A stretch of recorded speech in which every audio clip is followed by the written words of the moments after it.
Hi, it's me, Vamp, and welcome back to Vamp Plays. Another day of Ikoria, Lair of Behemoths spoilers. Now, there are not too many spoilers today, but if you want to see past spoilers, I'll leave a card top right hand corner. Click the eye to the playlist where I've covered the spoilers for each day as of making this video. So definitely feel free to check it out there. Now, the spoiler we have for Ikoria Lair of Behemoths specifically is this one card, but then we also have a bunch of commanders. So without further ado, let's see what this card does. Okay.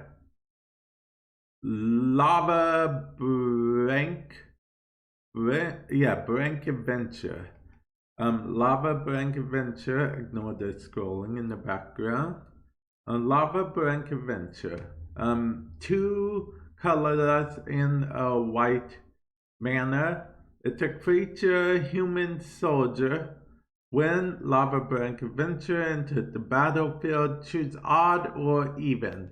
0 is even. Lavabrink Adventurer had protection from the chosen converted mana cost. Okay, you know what? This is actually pretty interesting, honestly. Like, say the opponent has like a 5/5 that got 6 to play on the field.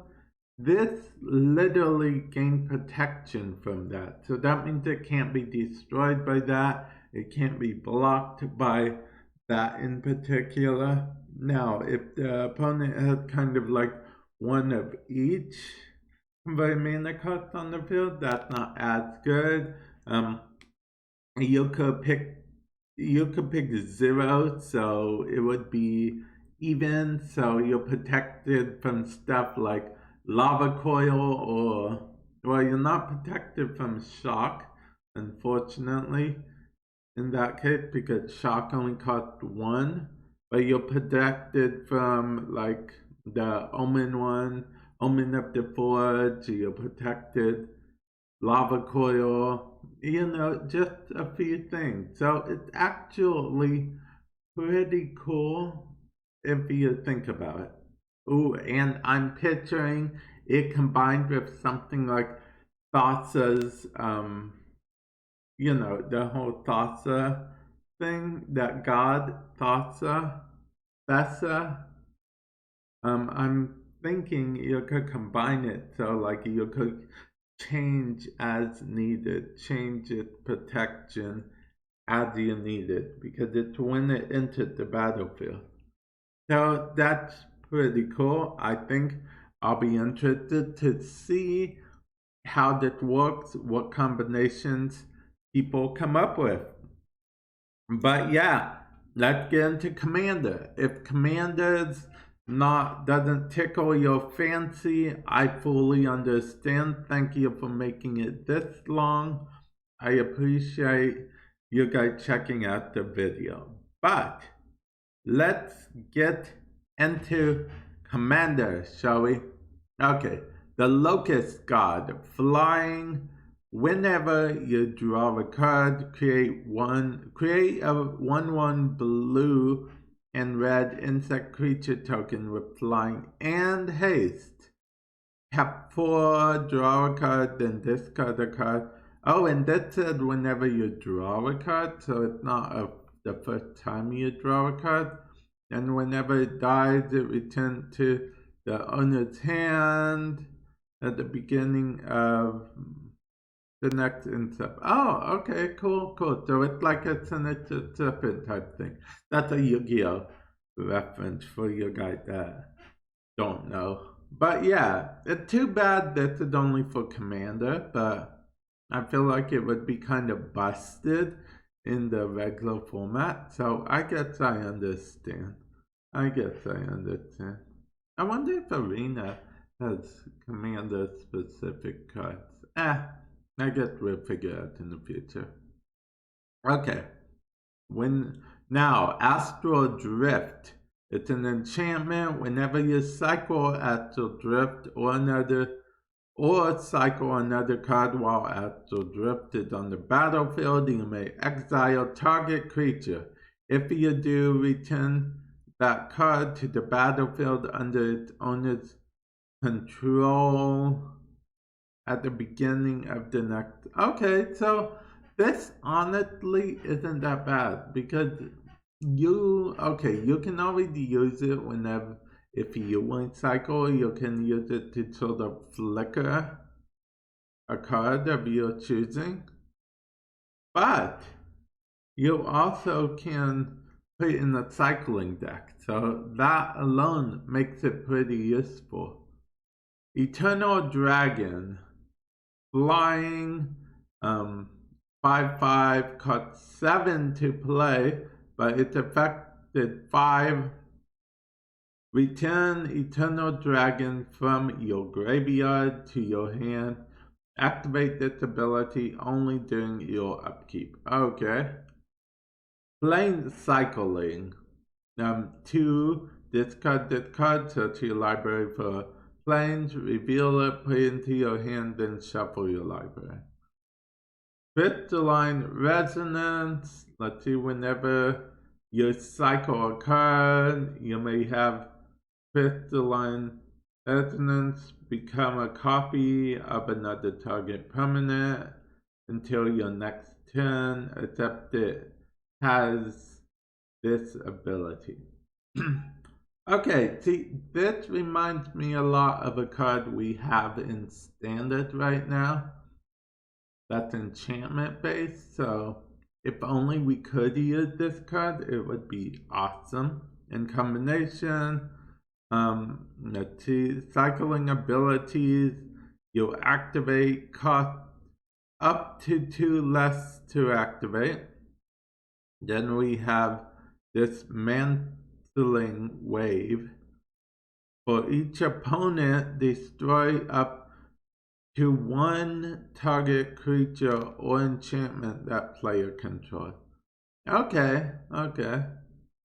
Now this, out of all of them, this is probably the first one I've seen like commander specific orientated. Like this wouldn't be that good for 3 in any other format but commander, because it says for each opponent. Okay. A cat beast, flying. When Herald of the Forgotten entered the battlefield, if you cast it, return any number of target permanent cards with cycling abilities from your graveyard to the battlefield.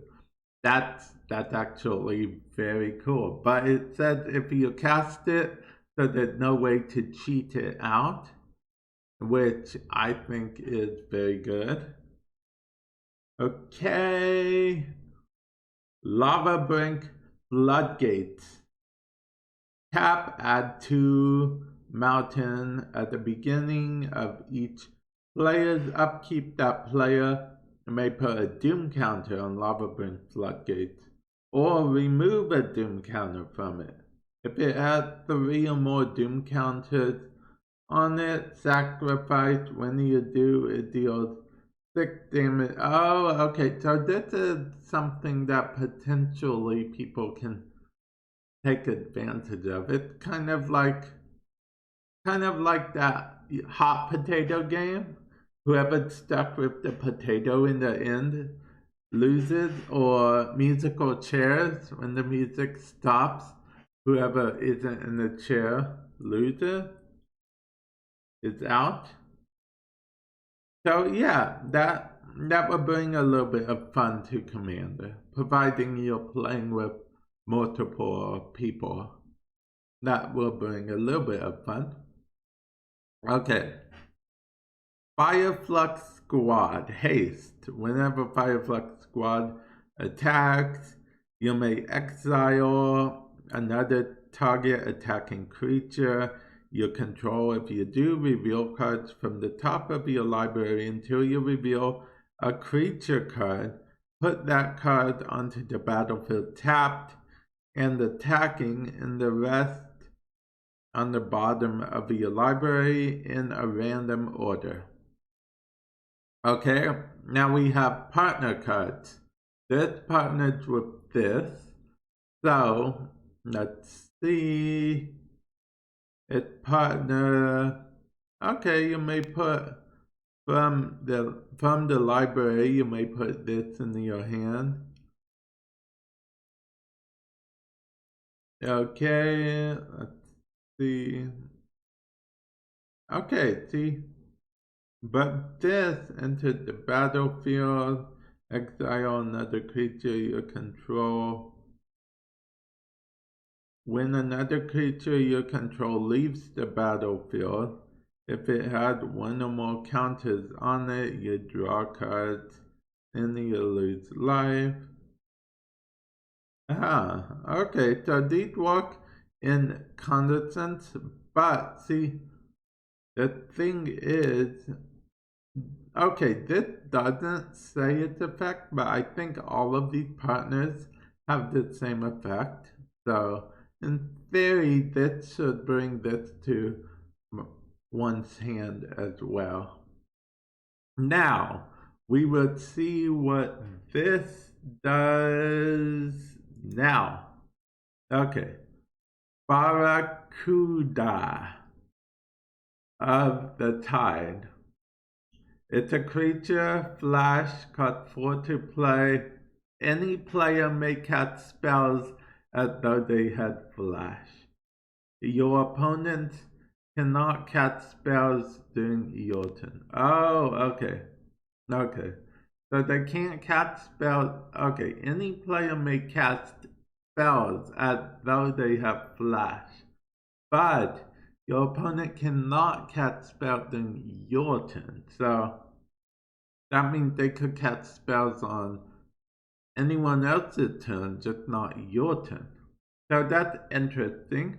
We'll see if it gets a lot of play. Like I said, Commander's kind of different format than Standard, so who knows what's going to get played and what's not.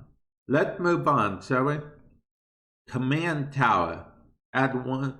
We already have a command tower. I believe this is brought back from another set. I believe. I could be wrong. I don't think I'm wrong though. But I believe this is just brought back. You know, reprinted.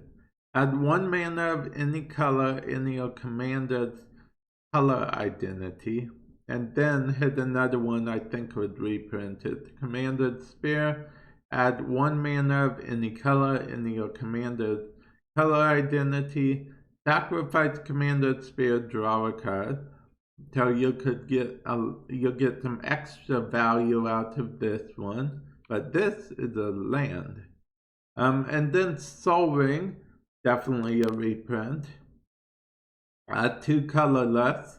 Everyone loves a good Soul Ring because they only cost 1 colorless to play, and you get to add 2 colorless. It's just value. It's instant value. It's just value, okay? Value. If I keep saying it enough times. Okay. Let's move on. Call the Coppercoats. Okay, at Shrive, this spell costs 1 colorless and 1 plains more to cast for each target beyond the first. Oh, okay. Choose any number of target opponents or exit the number of creatures those opponents control. Okay, so you could choose all your opponents, but it would cost 2 extra for each opponent. So you're already paying 3 for 1 opponent.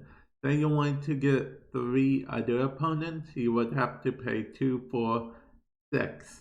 So you're getting 4 people for 9 mana. So you could potentially be creating a lot of 1/1 human soldier creature tokens. So we'll see how that works. It sounds pretty fun, honestly. Okay, now we'll move on to this one, which is Capel.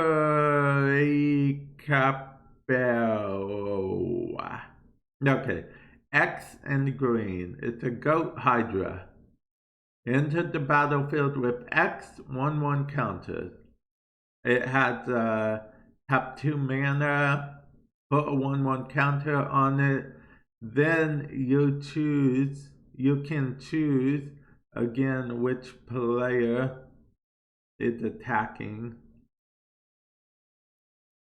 Only the player who is attacking can activate this ability. Oh, okay. Okay, so